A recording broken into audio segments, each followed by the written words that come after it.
आज भारतीय किसान यूनियन चौधरी चरण सिंह जी के साथियों से, ठेनवा जी से, धर्मेंद्र जी और उनकी पूरी टीम और देश भर के उनके प्रमुख साथी आज यहां आए थे, आमंत्रित थे। और मुझे प्रसन्नता है कि किसान और खेती से संबंधित कई विषयों पर उनसे बहुत गंभीरतापूर्वक चर्चा हुई है। अब तक जो प्रयास किए, जैसे कल रबी की एमएसपी ही बढ़ी है,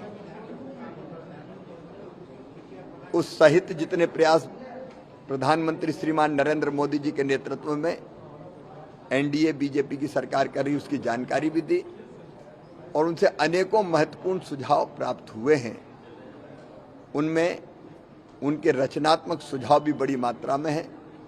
उन्होंने कहा कि एक मॉडल कृषि फॉर्म बनना चाहिए जिसमें अगर 2 एकड़, 1.5 एकड़ या 2.5 एकड़ जमीन किसी किसान के पास है तो वो कैसे खेती करे और उसको कैसे वो प्रॉफिट की खेती कर पाए। और उदाहरण वो साथ लेके आए थे संजीव जी को कि जो 1 एकड़ में प्रॉफिट की खेती, फायदे की खेती कर रहे हैं। उन्होंने पानी पहुंचाने को लेके, उर्वरकों के उपयोग से लेके, मिट्टी को स्वस्थ बनाए रखने को लेकर, प्राकृतिक आपदा में नुकसान जो हुआ है उसके कारण जो तकलीफें हैं, कोई चीनी मिल बंद थी उसके भी विषय उन्होंने उठाए हैं। और सड़क पर जो पशु है उस समस्या की तरफ भी ध्यान आकर्षित किया है। उन्होंने श्री अन्न को कैसे बढ़ावा मिले इसके भी सुझाव दिए हैं।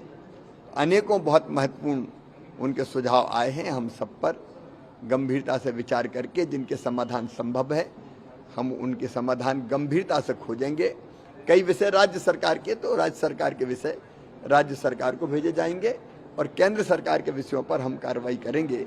ये किसानों से संवाद बहुत उपयोगी है, बहुत महत्वपूर्ण है।